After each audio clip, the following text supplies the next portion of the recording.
Gravação iniciada, presidente.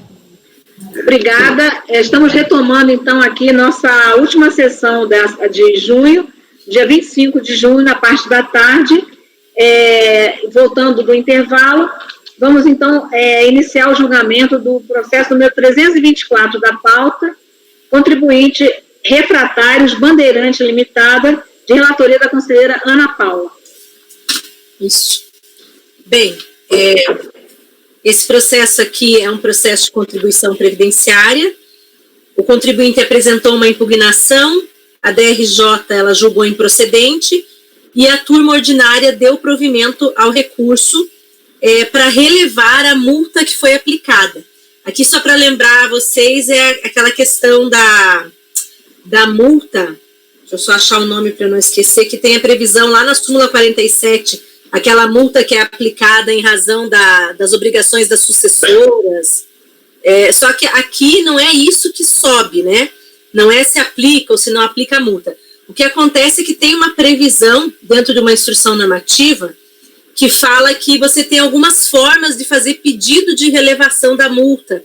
E é um período, eu também confesso para vocês agora que não vou lembrar exatamente a data aqui, daqui a pouquinho eu acho, da legislação, em que você podia fazer o pedido de relevação dessa multa. Aí o que acontece? Então a turma baixa, ela considera possível excluir a multa e a Fazenda interpõe o recurso dizendo o seguinte, que diferentemente do paradigma, o acórdão recorrido aceitou sem que houvesse um pedido expresso do contribuinte. Quando, na verdade, existe, né, ele fala aqui, o regulamento da Previdência Social, lá no artigo 291 do decreto, ele fala que o contribuinte ele tem que pedir por escrito a relevação da multa. E aí, enfim, o que acontece é que o paradigma vem exatamente falando que não teve o pedido em escrito, enquanto o recorrido fala que para ele isso é irrelevante, que estaria contido dentro de um argumento maior, que é o argumento que eles fizeram de cancelamento da multa. Eles usaram o termo cancelamento da multa. E aí ele fala que é um argumento que está contido dentro do outro. E aí, então, segue para julgamento essa parte. Eu conheci, a meu ver, o recorrido, ele exatamente se manifesta sobre não estar o pedido escrito, enquanto que o paradigma é objetivo de que tem que estar por escrito. Então, o que sobe é relevação da multa, necessidade de pedido expresso. Como se fosse uma preclusão, é isso? Isso, a discussão da Fazenda é essa, que se ele não pediu por escrito, né, não poderia, o 291 não poderia ser suprido por um argumento maior de cancelamento dessa multa. É que é uma multa bem específica, Mário, você que fez contribuição previdenciária deve lembrar, ela é uma multa bem específica, né? Tem a ver com as obrigações das sucessórias. Certo. Então, a conselheira está conhecendo no mérito, negando o provimento ao recurso da Fazenda. Conselheiro Mário. Isso. Presidente, nesse caso, tendo em vista que se considerou o acórdão recorrido, eu estou vendo aqui que parece que é nesse sentido mesmo, que a infração foi corrigida, né, eu não vejo problema em se fazer essa relevação, não, mesmo ausente o pedido. Então, vou acompanhar a conselheira Ana Paula. Conselheiro Pedro Paulo. Com a relatora. Conselheira Ana Cecília. Acompanho. Conselheiro Maurício. Pode botar o som, Maurício? Acompanho, presidente. Conselheiro João Vitor. Acompanho. Conselheira Rita. Acompanho. Eu também acompanho. Por unanimidade. Não tenho dúvida. Mas bem que aí não é a discussão, né? Pode deixar. Quer fazer alguma... Não, é porque a relevação da multa, normalmente ela tem que ser apreciada pela autoridade, né? Pela autoridade competente, né? Tanto que ela tem que ser, o saneamento tinha que ser feito até a impugnação, porque aí dava tempo da própria autoridade lançadora rever a multa. Mas, assim, também o colegiado recorrido, isso não é matéria, né, Mas o decreto da Previdência é um pouco mais elástico nesse momento, eu acho, Rita. Mas o 291, ele é o mesmo que a gente analisou nos passados. Ele fala que você tem que relevar até o prazo da defesa, e depois deu uma relativizada até o prazo da decisão de primeira instância. Mas acho que na defesa ele pede, o que o rapaz entendeu é que acho que esse termo que ele usa, que ele quer o cancelamento da aplicação da multa, ele fala que, olha, ele não pediu o termo relevação, né, mas ele pediu, estaria incluso dentro do termo cancelamento. Porque ele não pediu o cancelamento da auto. Não, é que assim, não se discute que ele arrumou, né? Isso aí não tem. É porque a única coisa é para a gente não cancelar uma multa que a gente não tem certeza se foi realmente saneado os erros, mas isso já ficou. O que subiu foi necessidade do pedido expresso. Eu falei que não tinha necessidade. Então, você vota com a relatora?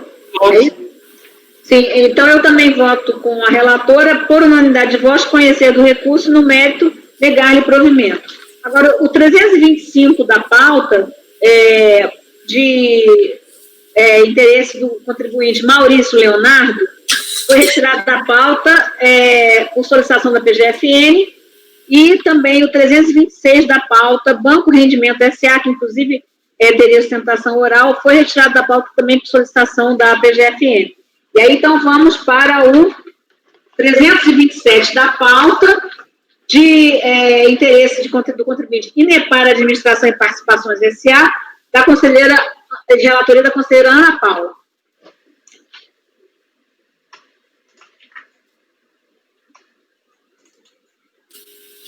Eu estou abrindo aqui esse da Inepar. Peraí que não abri, só um minutinho.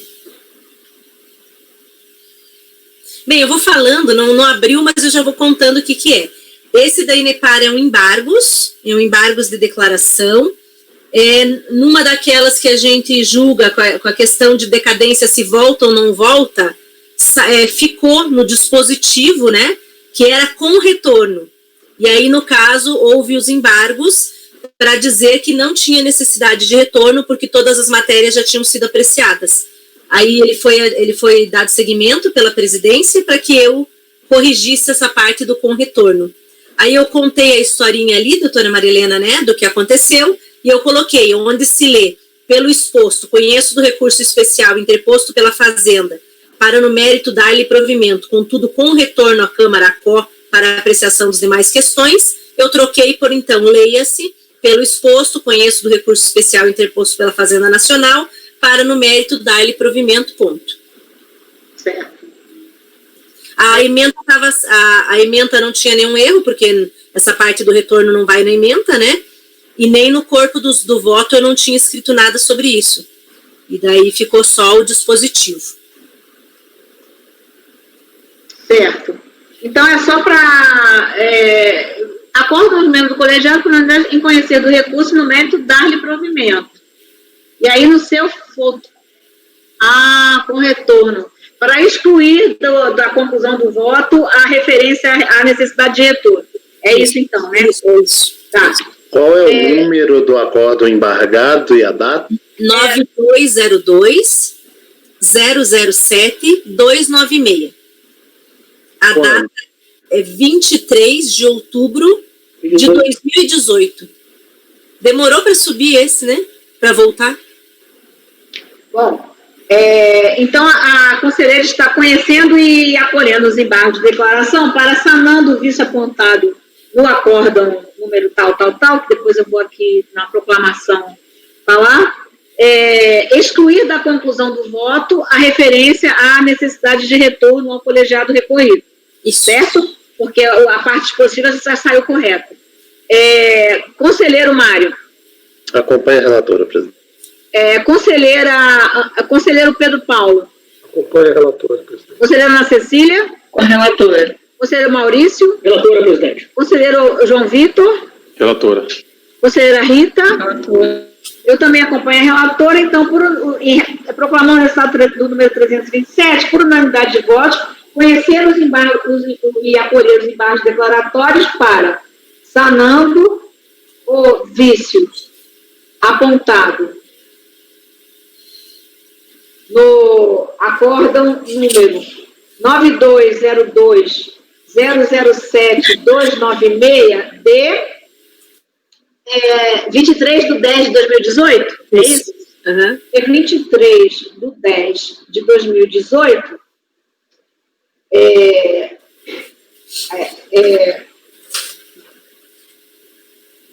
Consignar a desnecessidade de retorno dos autos ao colegiado de origem. eu vou dizer, excluir da... Porque a gente bota consignar, Mário, quando é para voltar e a gente diz que não era para voltar. Eu assim, ó, não, acho que a gente botou ontem um consignar também na decisão, né?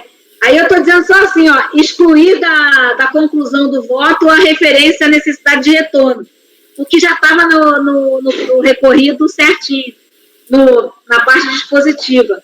Então, ficou correto assim, Mário, ou você prefere pôr consignar? Tá jóia desse jeito, eu corrijo os outros. Excluir da conclusão do voto a referência à necessidade de retorno dos autos ao colegiado recorrido. Certo? Certo. Bom, agora então, vamos para o último processo dessa pauta agora, já adiantando que o tempo que sobra, eu gostaria, se o colegiado concordar, de retornar e tentar que a gente julgue ao máximo os processos de março, que eu já registrei ali, já tenho anotado quais são. São 8 processos, certo? São 8 processos. O número 328 da pauta de interesse do contribuinte, Companhia de Bebidas das Américas, Ambev, de relatoria da conselheira Ana Cecília. Esse processo trata de recurso especial interposto pela Procuradoria da Fazenda Nacional. Abaixo transcreve a ementa do acórdão recorrido. A matéria que subiu para rediscussão pelo colegiado é relativa à responsabilidade das pessoas incluídas no relatório CORRESP e a multa aplicada. Aí abaixo eu estou transcrevendo os argumentos da Procuradoria da Fazenda, a seguir transcrevo da contribuinte, que é em sede de contrarrazões, apresento alguns argumentos. Em seguida, eu descrevo que foi interposto recurso especial pela contribuinte, mas não houve segmento, o que restou confirmado pelo despacho de agravo de folhas 5.604 a 5.608. Em 23 de outubro de 2019, esse colegiado resolveu, por unanimidade de votos, converter o julgamento do recurso em diligência à unidade de origem para cientificar os responsáveis solidários do acórdão de número 22301-02497. Acerca do recurso especial da Fazenda Nacional e do respectivo despacho de admissibilidade. Após o cumprimento da diligência, o processo retornou para o julgamento do recurso interposto pela Procuradoria da Fazenda Nacional, acompanhado das contrarrazões dos responsáveis. As folhas 5.685, 5.727 e 5.747 foram 3 contrarrazões, nas quais constam os seguintes argumentos. Em algumas delas, a maioria dos argumentos, na verdade, eles são coincidentes, mudam em poucos aspectos. Esse é o relatório, um breve simples aí. Com relação ao conhecimento. Sustenta a recorrida a impossibilidade de conhecimento do recurso especial interposto pela Procuradoria, considerando a ausência de comprovação da divergência jurisprudencial, em razão da inexistência de cotejo analítico entre o acórdão recorrido e os acórdãos paradigmas. Não assiste razão a contribuinte em seus argumentos, pois foram indicados pela Procuradoria da Fazenda Nacional os trechos dos acórdãos paradigmas que divergiram do acórdão recorrido, restando, portanto, cumprido o disposto no regimento interno do CARF. Como se observa do item número 2 do recurso, as folhas tais. Assim, devidamente comprovada a divergência jurisprudencial suscitada pelo recorrente, como bem destacado no despacho de admissibilidade de folhas tais, voto por conhecer do recurso especial. Eu não vi óbice ao conhecimento, presidente. Eu passo adiante. Sim, alguém tem alguma questão de conhecimento? Então podemos seguir. Então, a primeira matéria da responsabilidade, questão dos corresponsáveis, o presente lançamento trata da incidência das contribuições sociais previdenciárias no contexto da cessão de mão de obra, ausência de retenção do percentual de 11% indicado na nota fiscal. Ao analisar o recurso voluntário, o colegiado de segunda instância deu provimento parcial para afastar a responsabilidade dos diretores indicados no CORRESP, reconhecer a decadência quinquenal parcial nos termos do artigo 150, parágrafo 4º do CTN, relativo ao período de 2011 e 2001, e aplicar a multa prevista no artigo 35 da Lei 8.212, combinado com o artigo 61, se mais benéfico ao contribuinte. Aí, em seu recurso, a Procuradoria pugna pela reforma da decisão ACO para afastar o reconhecimento da preliminar relativa aos corresponsáveis, tendo à vista a inclusão dos diretores, que a inclusão dos diretores no CORRESP não causa ônus à parte, já que o relatório de corresponsáveis tem finalidade meramente informativa. Aí, acerca dessa matéria, eu estou aplicando a súmula CARF número 88, né, que dispõe sobre essa finalidade meramente informativa, e com a aplicação obrigatória da mencionada súmula, eu voto por dar provimento ao recurso nesse ponto. Com relação à multa aplicada, não obstante as alegações da recorrida em sede de contrarrazões, há entendimento também simulado por esse Conselho sobre o tema. A súmula CARF 119. Aí, nesse outro ponto da súmula, eu só acho que talvez, porque em alguns processos eu vi que, acho que até foram no uso do Mário, que quando a Fazenda pede, não pede diretamente aquilo que a portaria 14 tratava, a gente estava dando parcial, não é? Sim. Então, só nesse ponto aqui que eu vou, então, eu posso até alterar, então, essa última conclusão aqui. Ao invés de dar provimento total, aí teria que ser parcial por conta do pedido lá relativo à multa. Certo. Então, a conselheira Ana Cecília está, ao final, dando provimento parcial? Parcial para aplicar a súmula 119, porque a Fazenda... Exato, exatamente. Porque ela pede multa. Exato. Certo. E aí, então, na outra matéria, o provimento é o total, né? O total, que é aquela súmula CARF 88. Certo. E aí, as matérias são para cada um, né? O colegiado recorrido, ele não afastou a responsabilidade? E a súmula CARF também não afasta a responsabilidade? Não, o acórdão recorrido afastou a responsabilidade, considerando que ele implicava na responsabilidade. E, na verdade, o teor da súmula é justamente dizer que esse relatório de corresponsáveis, ele não tem finalidade de imputar responsabilidade, ele tem a finalidade de informar, meramente informativa. Foi isso que eu depreendi aqui, porque a discussão só foi essa. O acordo recorrido consignou o entendimento de que esse relatório afastou a responsabilidade, mas considerando que esse relatório, ele implica em responsabilidade. Por isso que ela afastou, porque ela disse que como não foi comprovado, de acordo com 135 do CTN, a questão dos administradores... Mas aí a Fazenda recorre pedindo para manter a exclusão dos corresponsáveis, só que sob outro fundamento, então.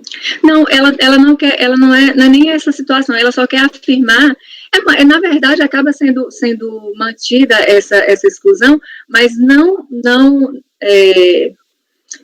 ela quer, pelo que eu entendi, é a tese de que esse relatório não tem a finalidade de imputar responsabilidade. É essa tese que a Fazenda quer que prevaleça, que é a tese da súmula. E aí eu vi pertinência porque a súmula diz justamente a tese que foi alegada pela recorrente.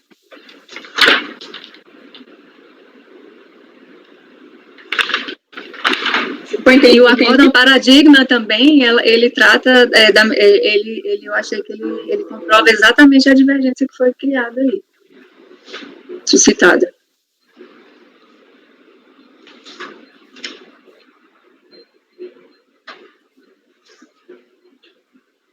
O efeito prático, eu acho que vai ser mínimo, mas é mais reconhecer que esse relatório ele não implica em responsabilidade. Mas o efeito prático ele não é muito nesse ponto da matéria, né? Mas eu acho que como tem súmula, aí melhor aplicar a tese relativa à súmula.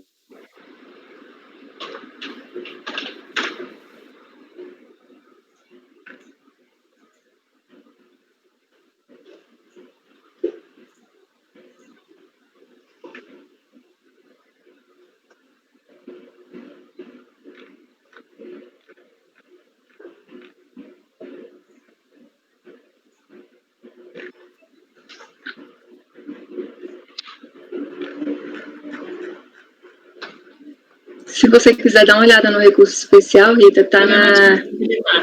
Ah, tá. Eu tenho as folhas aqui do volume 8, tá? Que é bem grande o processo, tá no volume 8, só. Volume 9.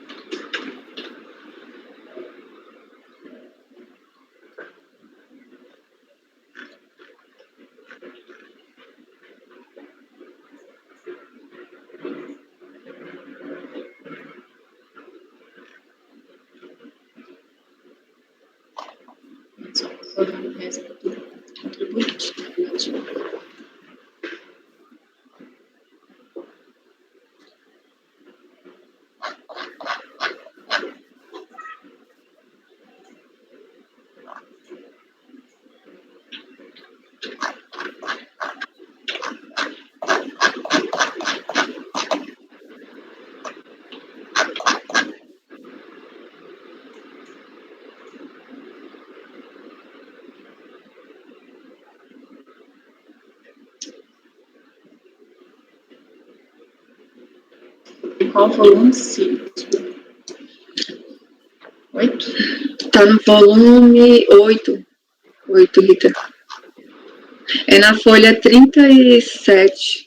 Lá de cima desse... Branco. Uhum. Parece que pelo despacho aqui de admissibilidade, parece que os paradigmas, eles atestam que, assentam lá que o relatório atribui sim responsabilidade solidária tributária aos representantes legais da empresa. Então tem que negar provimento do recurso. Provimento com base na súmula agora, né?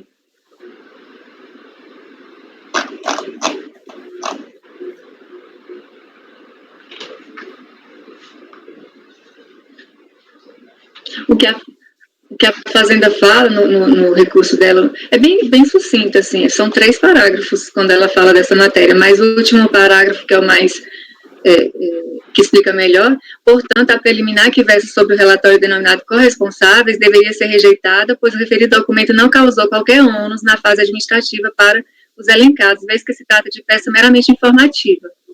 Esse foi o pedido dela aqui, foi a argumentação da Fazenda. Essa foi a argumentação da Mas Fazenda. é estranho, ela argumenta que é meramente informativo, mas o paradigma que junta, segundo o que está aqui no disparo de admissibilidade, está dizendo aqui, ó, segundo a Fazenda Nacional, o acordo recorrido diverge dos paradigmas que apresenta, proferidos pela terceira turma pela primeira turma da 4ª Câmara, ambas na sessão, pelo fato de estes haverem reconhecido que a relação de corresponsáveis no relatório de corresponsáveis CORRESP atribui responsabilidade tributária aos representantes legais da empresa. Então, pelo disparo de admissibilidade, os paradigmas estariam dizendo que o relatório atribui sim a responsabilidade, mas no recurso ela diz que é meramente informativo? Não, aqui o trecho que está colocado aqui no recurso especial, o trecho do paradigma. Deixa eu só pegar aqui. O acórdão paradigma número 2403-00618. Administradores, relação dos corresponsáveis relatório, não atribui responsabilidade tributária aos representantes da empresa, apenas lista todas as pessoas físicas ou jurídicas de interesse da administração fazendária, em razão do seu vínculo com o sujeito passivo, representantes legais ou não, indicando o tipo de vínculo existente e o período correspondente. É esse o paradigma que fala diretamente o teor da súmula.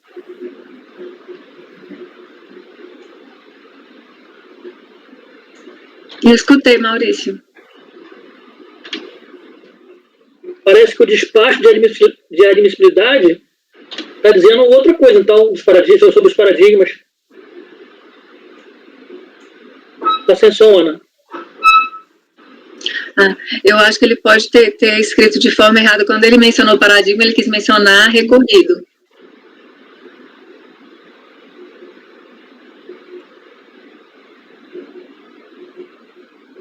Não, porque fala aqui, pelo fato de estes paradigmas, né, haverem reconhecido que a relação dos corresponsáveis atribui responsabilidade tributária.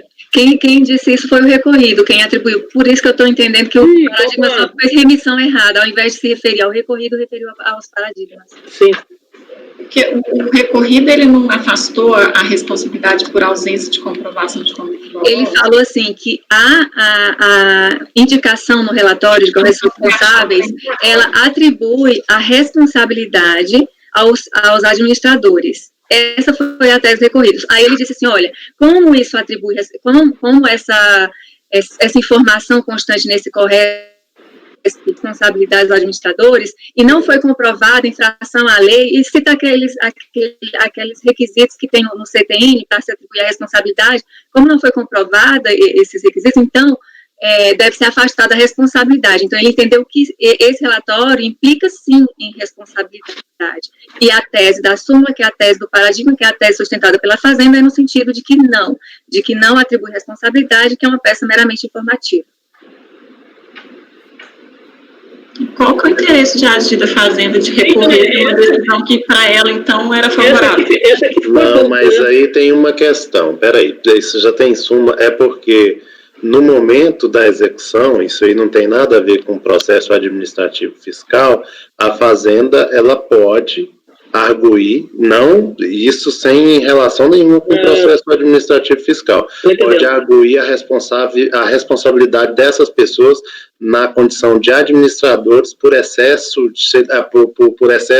agir em desconformidade com o estatuto, com as normas, então não tem nada a ver com o processo aqui, mas a informação ela precisa ter. Ah, mas a Fazenda tinha que ter recorrido, então, da conclusão de que não houve conduta dolosa fraudulenta, porque o que está transitando em julgado a tese do recorrido é o relatório fiscal, ele não atesta meramente informativo. Mas, no caso concreto, você não tem comprovação de dolo, fraude ou simulação. Não, mas ninguém está falando disso, é só assim, essa situação, eu acho que a gente já, quer dizer, eu nem sei se isso já chegou aqui na Câmara Superior, mas pelo menos já vi muitas decisões dessa aí, assim, a súmula é só no sentido de dizer, olha, esse relatório é informativo e, enfim, Sim, o que eu estou falando, eu não estou discordando que é da súmula, não. Eu estou falando assim, o acórdão recorrido, me corrija se eu estiver errado, assim, ele afastou a responsabilidade das pessoas que foram elencadas lá no relatório fiscal. Só que ele concluiu que o relatório, sim, ele vincula as pessoas físicas que estão lá elencadas, os sócios. Só que o lançamento deixou de demonstrar a conduta dolosa com base lá no 135 do CTN. Ponto. A Fazenda recorre querendo falar que não. No relatório, o relatório, ele serve meramente como peça informativa. Mas ela não recorreu da conclusão de que não tem dolo e conduta... Porque não faria sentido, Rita, ela alegar isso, porque para ela não tem responsabilidade. Então, para ela, como é que ela ia alegar que afastar a responsabilidade que ela acredita que não existe? Que não seria até contraditório a Fazenda dizer que não tem e defender a responsabilidade. A única coisa, pelo meu entendimento, que a Fazenda está discutindo é a necessidade de manter aquelas pessoas no relatório de corresponsáveis que não tem nada a ver com responsabilidade, pelo menos a princípio, com nenhum tipo de responsabilidade tributária. Mas o acórdão recorrido não tirou elas do relatório, não. Tanto que ele fala que vincula. Sim, não, ele considerou, ele excluiu, sim, a conclusão justamente retirar esse pessoal, porque ele considerou que havia uma imputação de responsabilidade por meio do relatório e ele excluiu essas pessoas da responsabilidade, como se fosse retirando dessa peça informativa.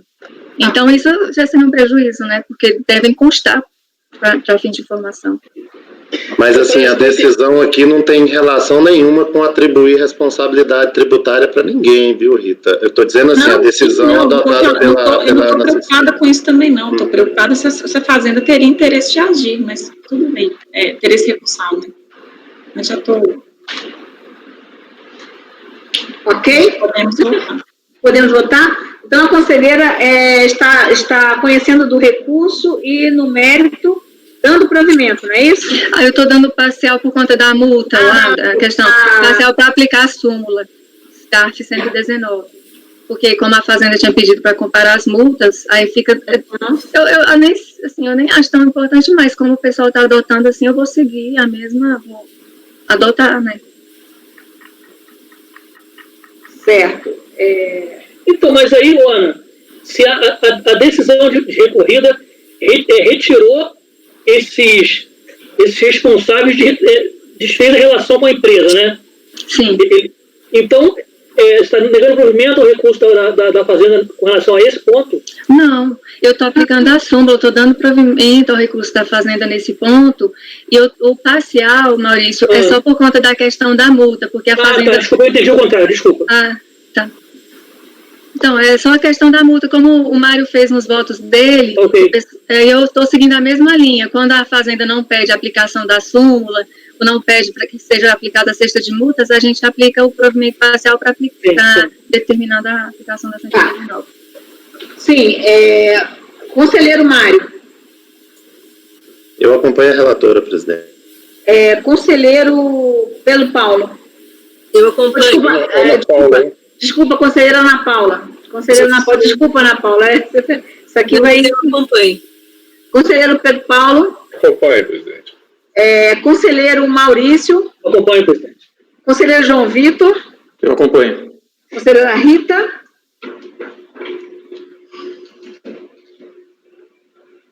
Eu vou acompanhar pelas conclusões, porque o meu único receio é que a gente, nesse cenário que a gente está analisando, a gente está retomando com os contribuintes, com os responsáveis para a lide.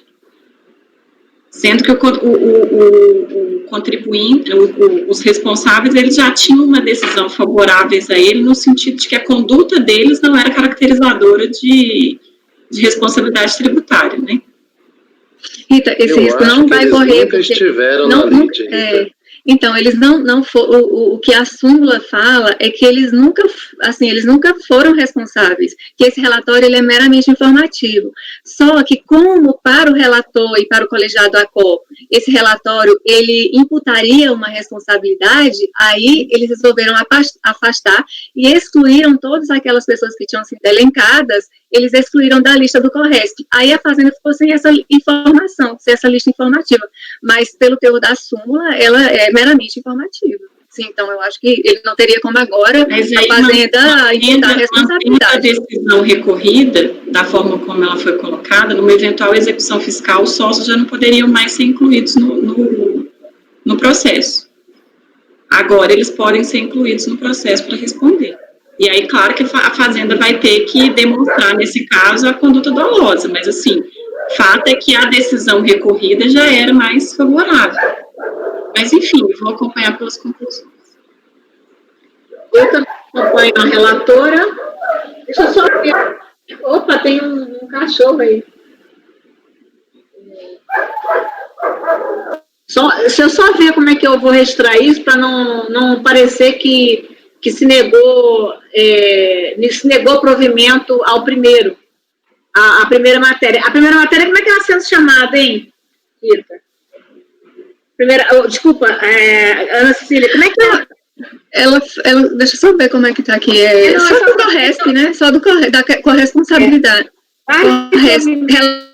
Relatório do CORRESP. Dar de provimento parcial.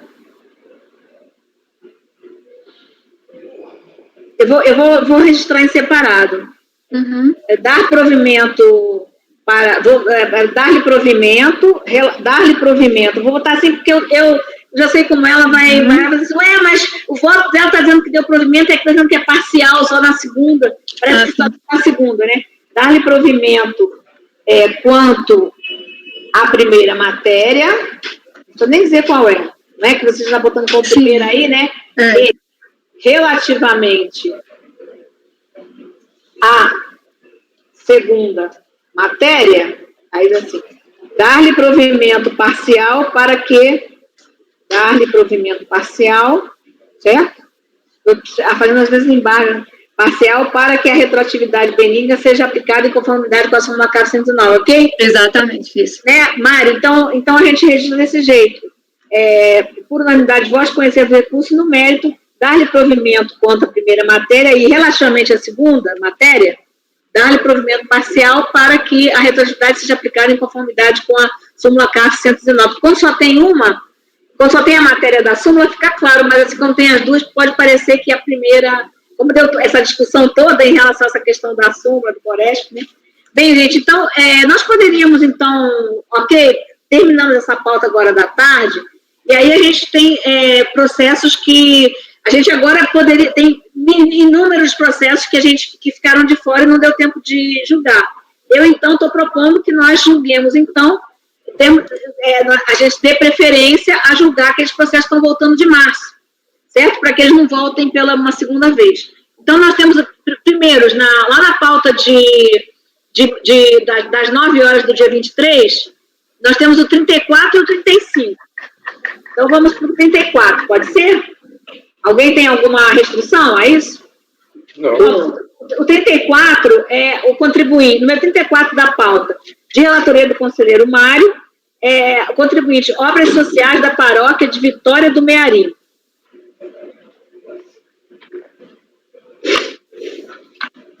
Só um minuto, presidente, já deve estar aí na pasta, eu vou abrir aqui. Quais são os números, presidente, de retorno? 33, olha, retorno, 34 e 35 lá no primeiro dia, aí depois a gente só tem o 172, 173, 181, 201, 202, 203. Aí, isso tudo a gente fecha a de março. Se sobrar tempo, ainda tem os embargos, que eu também acho que é interessante, porque já foram julgados. Aí nós temos o 22, 246, 267, 268 e 299. Que embargo geralmente é rápido e já foi também processo que retornou, já voltou. Então vamos tentar ver o que a gente pode... Quanto mais a gente conseguir julgar, melhor. Mas dentro de uma possibilidade, assim, né, que a gente que seja razoável, certo? Então vamos para o 34, conselheiro Mário, né? Vou ao voto, presidente. Qualquer coisa eu retorno ao relatório. O recurso especial da Fazenda Nacional é tempestivo e atende aos demais pressupostos de admissibilidade, portanto, dele conheço. Conforme evidenciado no relatório, a matéria devolvida à apreciação desse colegiado sem-se a natureza do vício, se formal ou material. Da análise do acórdão recorrido, verifica-se que o relator considerou haver vício no lançamento consubstanciado na ausência da determinação dos motivos fáticos e jurídicos para sua constituição. Na sequência, transcrevo trechos do acórdão recorrido a respeito da questão, e aí vou fazer a leitura. O fisco afirma que o lançamento fiscal decorre do fato de a recorrente não ter apresentado os documentos necessários para enquadramento como entidade filantrópica isenta e tampouco ter solicitado isenção de tributo. Isso está consubstanciado no item 3 do relatório, nos seguintes termos, abre aspas aí, dentro das minhas aspas. A empresa enquadrava-se como entidade filantrópica com isenção, conforme verificado no FPAS informado 639, informado pela mesma em suas GFIPs.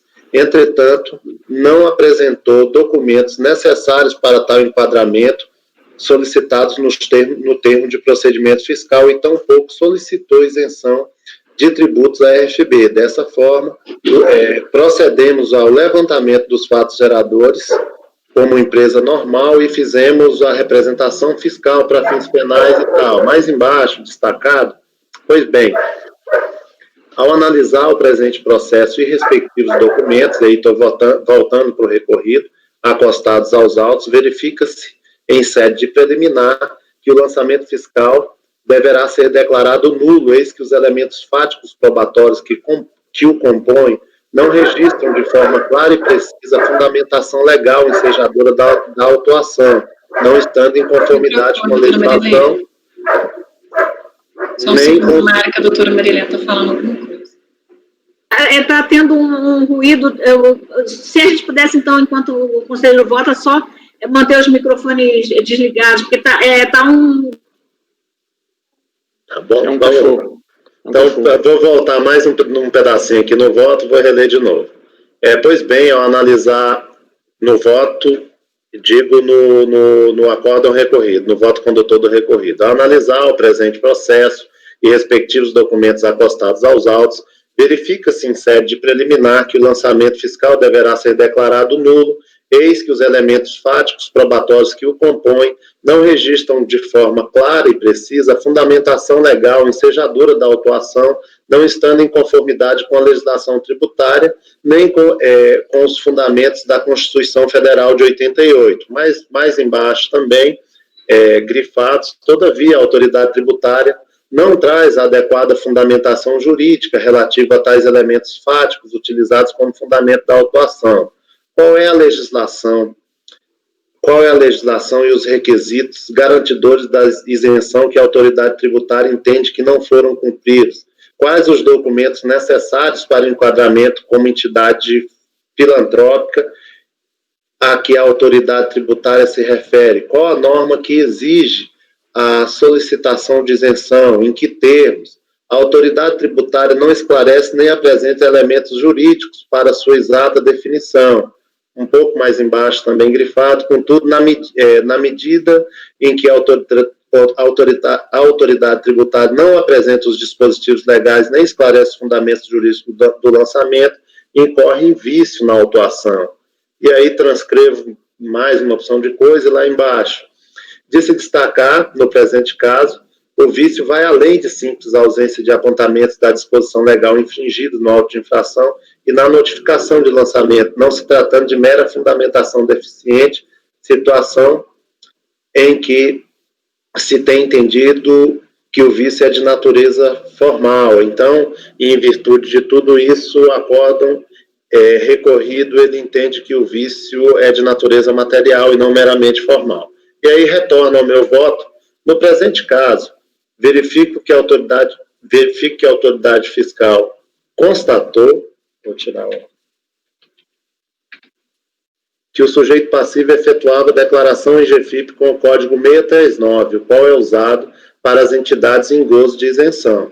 Segundo o relatório fiscal, ao se deparar com tal situação, a autoridade autuante solicitou documentação que demonstrasse o direito do usufruto da isenção. No entanto, o sujeito passivo deixou de atender a intimação, razão pela qual foi efetuado o lançamento.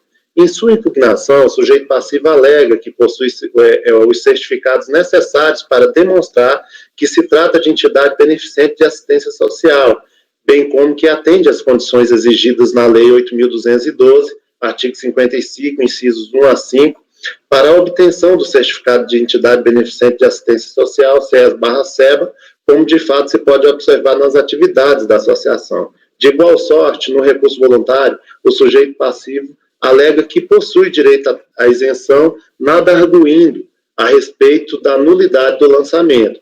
Observe-se que as informações contidas nos autos denotam a inexistência de qualquer tipo de vício relacionado à motivação do lançamento, não havendo que se falar em prejuízo à ampla defesa ou ao contraditório, como se fez no acórdão recorrido. Certamente, por essa razão, o sujeito passivo, seja em sede de impugnação ou de recurso voluntário, não trouxe questionamento algum a esse respeito. Essas questões foram suscitadas de ofício na decisão APO. Tanto é assim que os argumentos postos no recurso voluntário do sujeito passivo reportam a argumentação de que o sujeito passivo, cumpriria os requisitos estabelecidos pelo artigo 55, vigente à época dos fatos geradores. Ao revés do que entende o relator da decisão recorrida, os fundamentos jurídicos que ensejaram o lançamento não têm relação alguma com os dispositivos legais que disciplinam a isenção de contribuições previdenciárias a entidades beneficentes de assistência social. Dito de outra forma, é fato inconteste que o contribuinte enquadrava-se como entidade beneficente de assistência social sem nunca haver, por meio de processo administrativo específico, buscado esse reconhecimento junto ao órgão competente, consoante disciplinado na legislação vigente à época dos fatos geradores. De se esclarecer que em situações como aqui analisadas, a legislação relativa aos requisitos garantidores da isenção, os documentos necessários ao enquadramento da pessoa jurídica como entidade filantrópica e os aspectos atinentes aos normativos que exigem a solicitação da isenção eram questões discutidas em processo administrativo próprio, destinado a reconhecer, se fosse o caso, a condição de entidade isenta, a quem buscasse gozar dos benefícios tributários daí decorrente. De outra parte, o relatório fiscal, no item 9, é expresso no sentido de que os dispositivos legais que ensejaram o lançamento encontram-se elencados no relatório de fundamentos legais. Vejamos, aí eu destaco a parte do relatório fiscal em que isso está dito. Ademais, em se tratando de contribuinte que usufrui o benefício legal referido nos autos, sem, contudo, se revestir da condição de entidade beneficente de assistência social, os dispositivos legais aptos a fundamentar o lançamento são os incisos 1 e 2 do artigo 22 da Lei 8.212 de 1991. Tais dispositivos estão textualmente citados no relatório Fundamentações Legais do Débito, consoante informado no relatório fiscal, e aí eu faço esse destaque. Em vista dessas considerações, entendo que o crédito tributário foi lavrado em estrita observância ao disposto no artigo 142 do CTN e que não restaram infringidos quaisquer dispositivos da legislação de regência, isto é, o lançamento não padece de vício de qualquer espécie. Entretanto, a lide restringe-se à discussão quanto à natureza do vício que maculou o lançamento, se formal ou material, não cabendo ao julgador administrativo extrapolar os seus limites. Resta-nos, portanto, averiguar se hipotéticos vícios alusivos à discriminação da fundamentação legal implicam vício formal ou material. Aí eu trago aqui os dispositivos, os artigos 10 e 11 do Decreto 70.235 e trato dessa questão como esse vício, se ele de fato existisse, ele seria um vício meramente na parte de formalização e que, dessa forma, ele seria um vício de natureza formal, como eu já fiz aqui em alguns outros votos. Eu não sei se vocês entenderam, mas o que aconteceu foi, a meu ver, no meu entender, foi uma grande confusão do que aconteceu ali no lançamento. Na verdade, a entidade, ela precisaria, e a época era feita dessa forma, você tinha 2 processos distintos, aliás, você tinha um processo específico para requerer a isenção. Você lá requeria, e uma vez que a Receita Federal reconhecia o direito à isenção, ou o INSS na época própria, a empresa poderia usufruir dessa isenção. Nesse caso, a empresa nunca havia feito essa requisição. Ela simplesmente incluiu um código na GFIP, em que se excluíam as contribuições patronais, em que as contribuições patronais eram zeradas, que era o Código de Entidades Filantrópicas, e passou a gozar da isenção sem nunca tê-la solicitado. Então é isso. Então eu acho que não tem vício nenhum, o lançamento ele está perfeito, ele foi efetuado em desacordo com a lei, mas como que subiu para a discussão do colegiado foi questão da natureza do vício, eu tratei dessa forma e considerei que isso, que uma vez reconhecido a existência de algum vício, que esse vício, ele no máximo poderia ser visto de natureza formal. É isso. Então você está... Eu estou conhecendo e dando provimento ao recurso especial da Fazenda Nacional. Podemos julgar? Conselheira Ana Paula, está havendo um ruído aí, mas... Conselheira Ana Paula. Eu vou... Calma que eu estava com a minha perna. Eu acho que nesse caso, eu não voto igual a você, Mário. É que eu não conseguia... Não, Paula, aqui eu estou trazendo uma situação que é completamente diferente dos vícios que a gente já discutiu aqui. Entendi. O que nós temos aqui? Nós temos um contribuinte que começou a usufruir a isenção, ele simplesmente, sem nunca ter pedido a isenção, ele colocou na GFIP, e olha que é uma paróquia, deve até ser, eu até acredito que seja uma entidade isenta mesmo, mas começou a usufruir dessa isenção sem nunca ter solicitado. Esse é um fato, isso não se discute. E aí depois o que ocorre? Quando o processo chega aqui no CARF, né, quando o processo era feito regularmente dessa forma, o relator entendeu, o relator do recorrido, entendeu que deveria se discutir, nesse processo que nós estamos aqui, questões relacionadas ao requisito de isenção. E aí não era isso que deveria se discutir aqui. A empresa, no caso, a pessoa jurídica, nunca pediu isenção em lugar nenhum. Nunca solicitou isenção. Então, ela estava usufruindo da isenção por conta própria, sem nunca ter pedido. Então, por isso que eu acho que o relator do recorrido ele deve ter feito uma confusão, porque aqui a gente não estava discutindo um processo específico de isenção. Entendi. Não, entendi agora. Conselheira Ana Paula, então? Então. Como? Eu vou acompanhar o Mário. Eu não tinha entendido que ele não tinha feito a isenção antes. Eu achei que ele tinha feito antes, mas fora daquele prazo. Não. Aliás, eu acho que você deveria, pelos meus argumentos, até me acompanhar pelas conclusões. Conselheiro Pedro Paulo. O relator, presidente. Conselheira Ana Cecília. Eu só fiquei em dúvida, Mário, com relação ao conhecimento. Só foi um paradigma só apreciado? Só, né? Eu acho que só, Ana Cecília. Eu posso até... Porque esse paradigma... A discussão é de vício mesmo, tá? Uhum. A discussão é de natureza do vício. Então, não entra nas especificidades aqui do caso.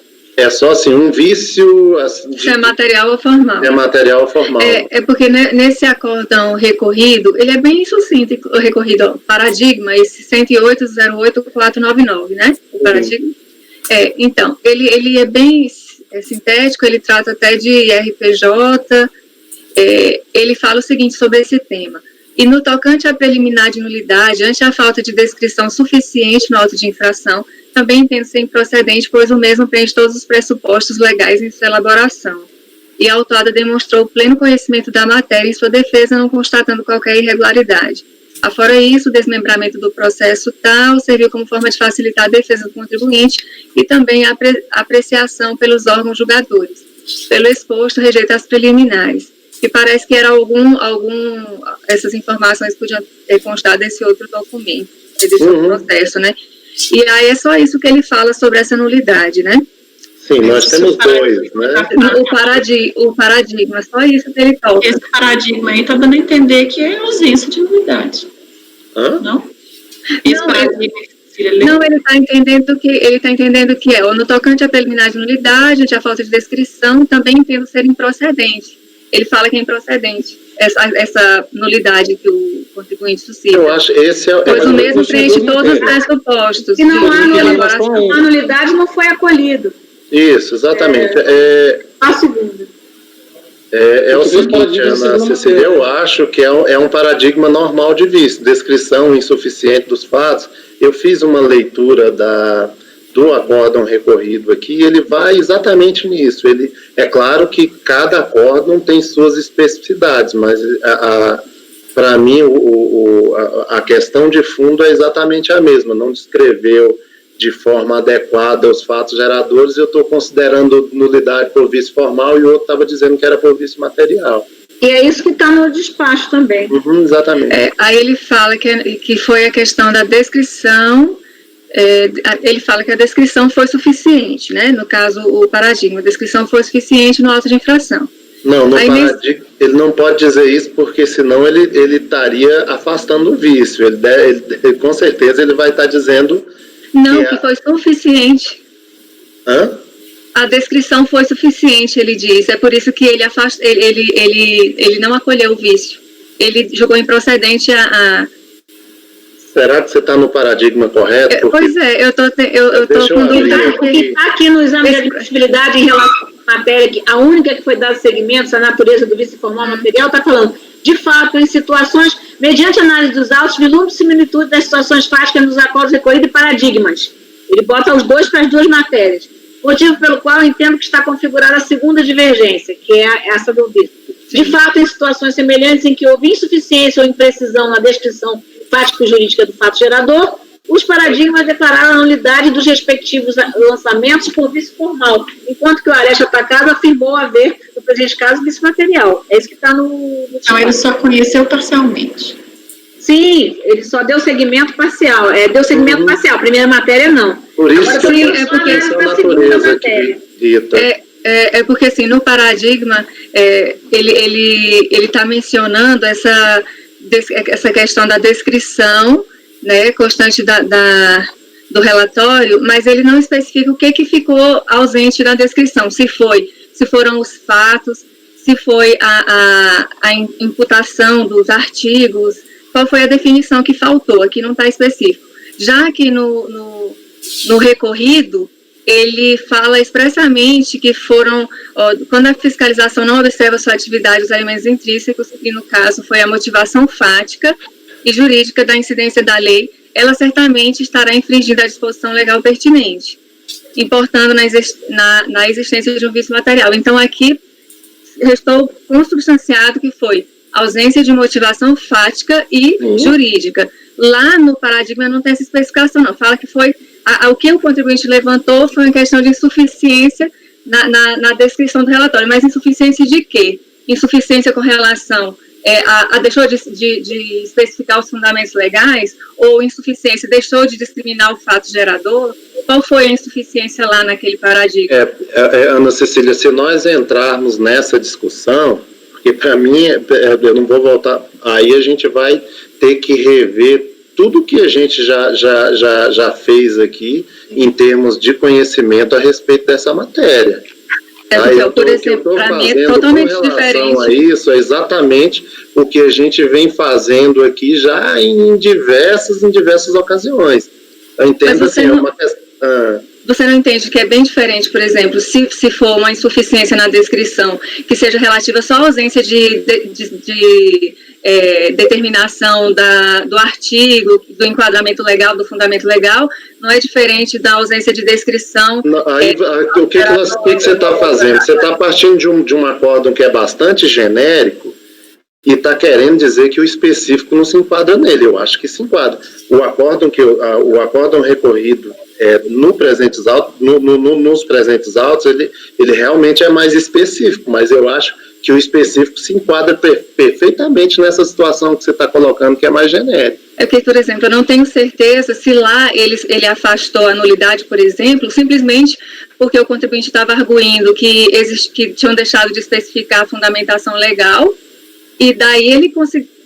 Até um entendimento que eu teria, só deixou de indicar o fundamento legal, não deixou de especificar o fato gerador e todos os fatos que ocorreram ali.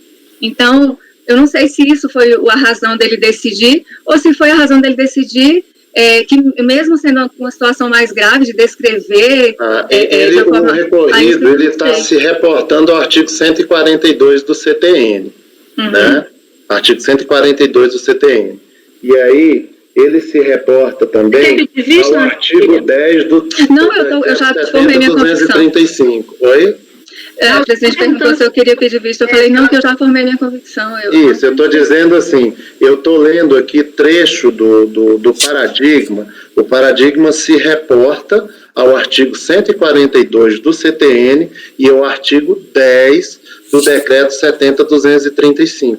Para mim, as situações, elas são semelhantes, em se tratando, não estou falando das situações fáticas de cada processo, mas das situações que dizem respeito à nulidade, eu acho que elas são semelhantes e a gente vem trabalhando isso dessa forma, já aqui, pelo menos desde quando eu estou na composição do colegiado. Eu não consegui extrair, tá, Mário, do recorrido uma especificidade. Não, eu estou aberta, eu estou com um acórdão aberto para dica.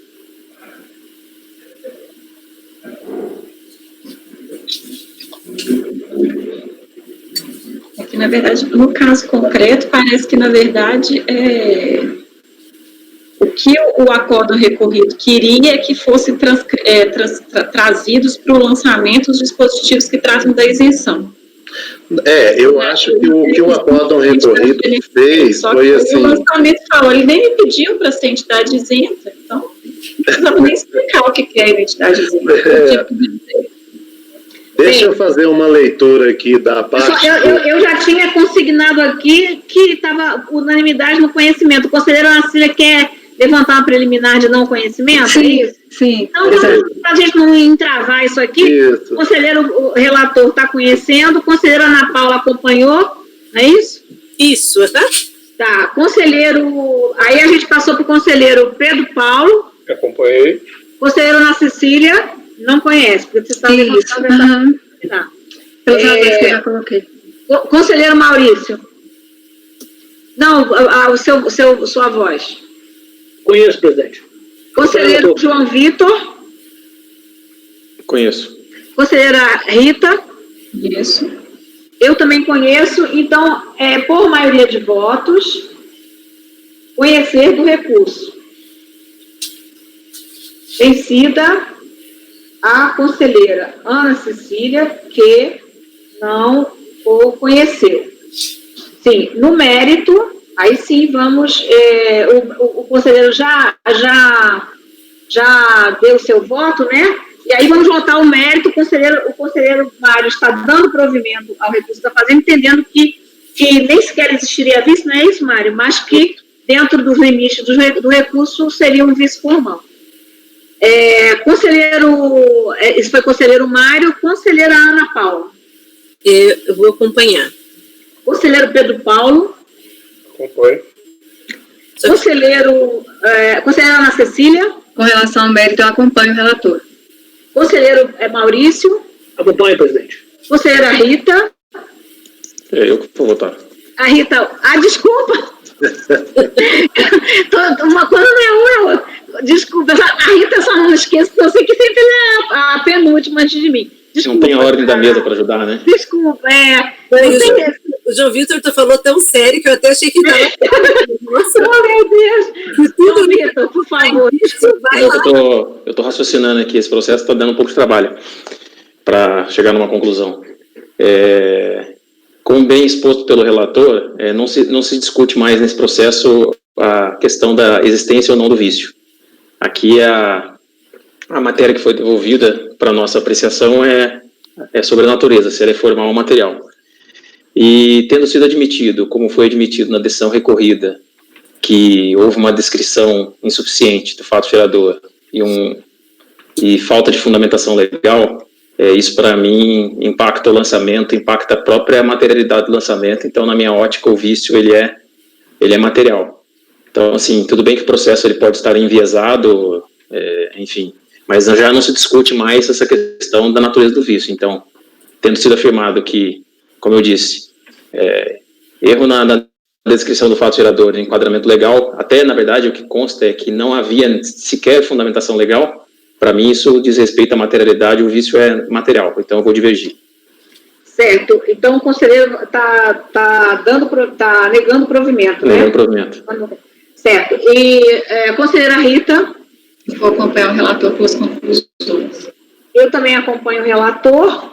Então, o número 34 da pauta, no mérito, por maioria de votos,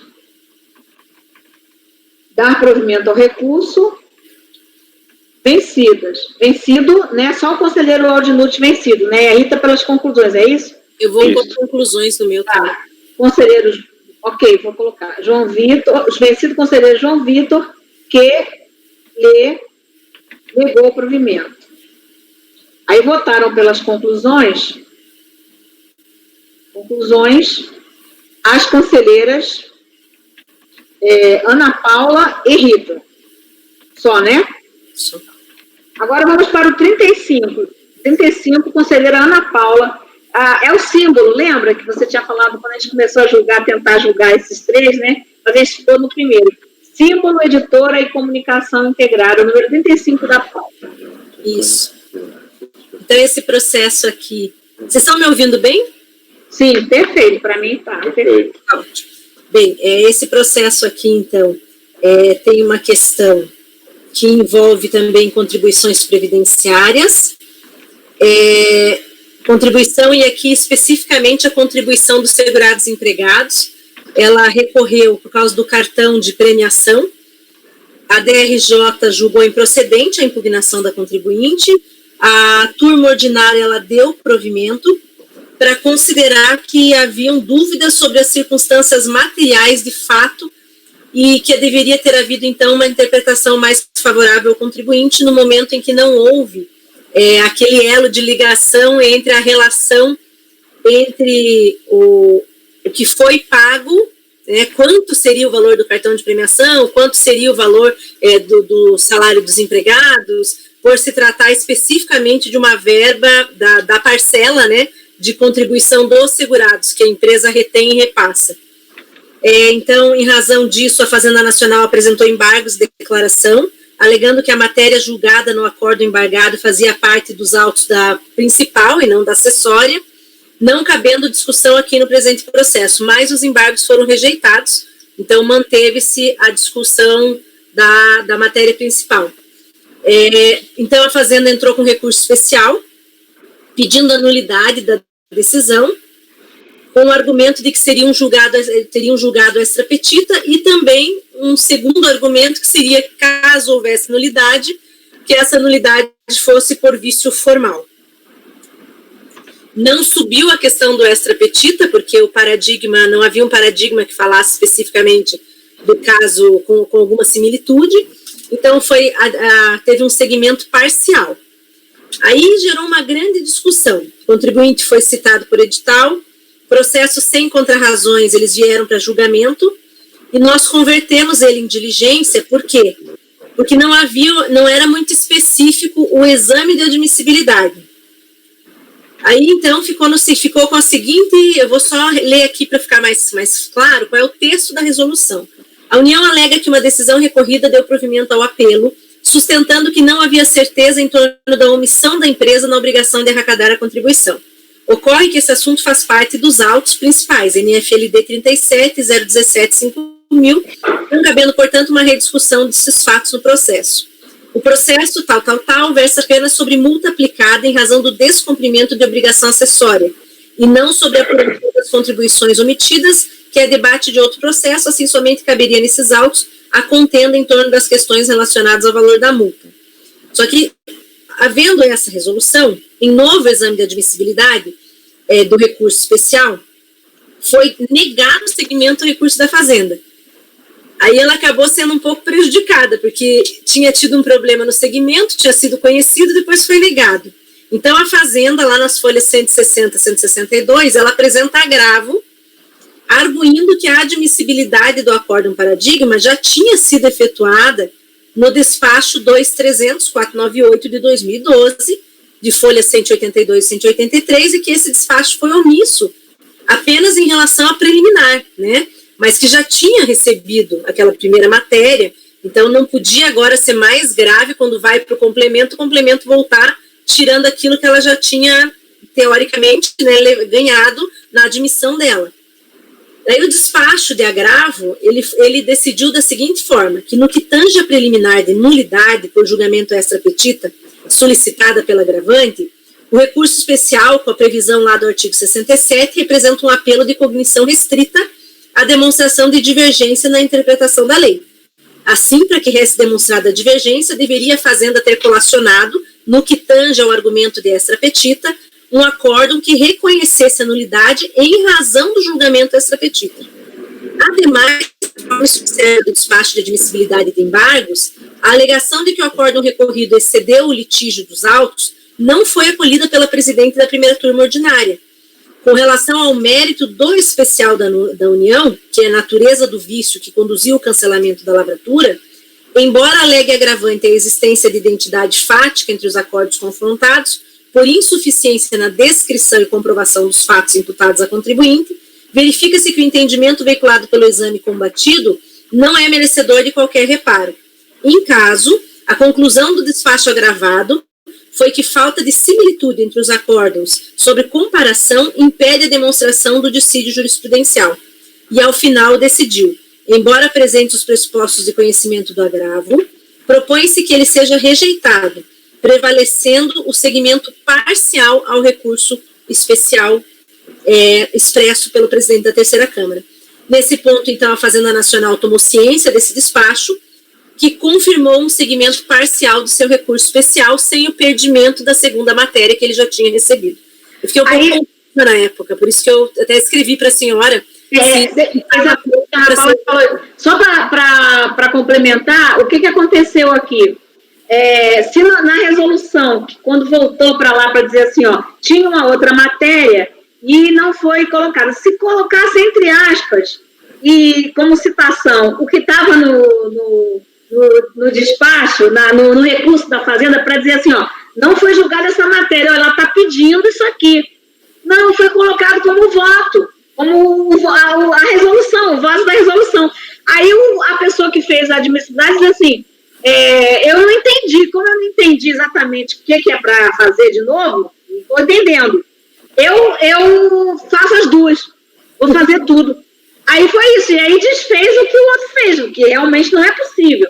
Vejam só nessa resolução como diz assim, ó, conforme despacho de admissibilidade, o resto da PGFN é tempestivo. Entretanto, deixa de contemplar preliminar de nulidade por julgamento extrapetita. Certo? O resto da PGFN é tempestivo, deixa de contemplar. Não é o resto que deixa de contemplar, é o despacho. Veja, não é o resto. O resto é o que está contemplando, ele está pedindo isso. Ela está colocando essa preliminar. Mas aqui tinha que dizer que era um despacho. Aí ficou, a União alega que decisão recorrida deu provimento ao apelo sustentando, ocorre que nesse assunto faz parte da NFD, isso é o que a Rosana está usando, está escrevendo no recurso dela. Então aqui ficou uma coisa confusa e a pessoa fez assim, eu não estou entendendo o que é pelo sim, pelo não, vou fazer os dois, fazer tudo. E só que quando ele fez o primeiro, ele negou.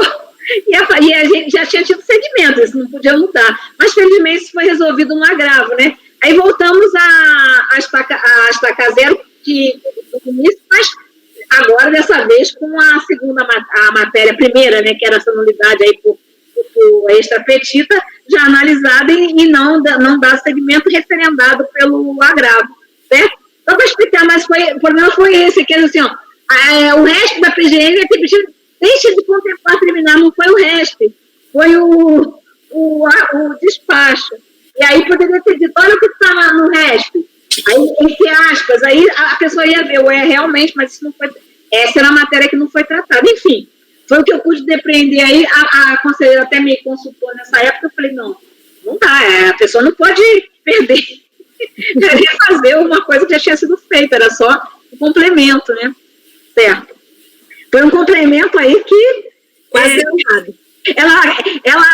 Ela agravou para perder, né? Ela voltou para complementar, para ela perder o que já, inclusive, que tinha dado segmento. Bom, é isso. Bem, então daí o que subiu foi nulidade vício formal, se vai ser formal ou não, né? A Fazenda quer que seja vício formal, lógico. E aí a discussão em razão de como ocorreu, operacionalizou esse lançamento em razão dos dados ali utilizados para entender se havia ou não que fazer recolhimento sobre essa verba do salário indireto, que seria o cartão, como é que chama? Premiação. Cartão premiação. E aí um fato que foi importante, que foi bem considerado pela turma, pela Câmara Baixa, foi o seguinte, que como não há apuração das verbas remuneratórias, não há uma planilha, uma listagem do que seria qual foi o importe do cartão premiação e qual foi o importe dos salários, ele fala o seguinte, que, por exemplo, quem está próximo do valor do teto, né, essa pessoa só paga limitada ao teto. Então, como que foi arbitrada essa diferença, essa mensurada? Então, ele fala o seguinte, eu vou ler aqui o trechinho que eu cito do acórdão recorrido. Ele fala, tendo a fiscalização apurado que foram pagas verbas remuneratórias, essas deveriam compor a base de cálculo da contribuição previdenciária na parte da empresa. A parte do empregado, trabalhador avulso e contribuinte individual, diferentemente da parte da empresa, está submetida ao teto do salário de contribuição. Assim, não é possível concluirmos genericamente que houve a omissão da empresa na obrigação de arrecadar a contribuição, pois os beneficiários dos prêmios poderiam já estar contribuindo pelo teto. Não havendo nos autos um demonstrativo da remuneração individual e o lançamento, carece de motivação fática, remanescendo a incerteza sobre o descumprimento da obrigação acessória. Em caso de dúvida em relação às circunstâncias materiais do fato, em conformidade com o 112. Então, em razão disso, né, o contribuinte pediu, né, quando recorreu lá embaixo, a remuneração de seus empregados fossem melhor discriminados, e a Fazenda, assim, surgiu dizendo que isso não seria motivo para invalidar, para uma nulidade de ordem material. Eu, num posicionamento que eu tenho referente a essas questões mais de remuneração, eu considero que o vício é material, mas sempre fico aberta às ponderações do Mário, que encontra as planilhas onde eu não encontro. Então eu sempre fico aberta, se você tiver uma planilha aí melhor, para mim é sempre suficiente. É uma I-59, certo? É uma operação acessória, né? Eu tenho tido um posicionamento nesses autos de infração que são vinculados à obrigação principal, porque eu acho que boa parte do colegiado tem me acompanhado nesse sentido, de que existia, assim, eu acho que, não sei se a gente pode chamar isso de um erro, mas existia uma sistemática de fiscalização das contribuições previdenciárias que era, assim, muito diferente do que se tem hoje, né? Em que você ia lá, fiscalizava a empresa e lavrava diversos autos de infração, NFLD, e acabava transformando cada coisa em um processo específico, né? E aqui é um caso típico desse. Se você pega o relatório do TEAF, né, o termo de encerramento da ação fiscal, você vai ter, ele está ali na página 25, você vai ter, entre os diversos autos de infração, um auto de infração por descumprimento de obrigação principal, né? E é nesse auto de infração por descumprimento de obrigação principal que essa relação ela é apresentada. Então, assim, eu já me deparei com muitas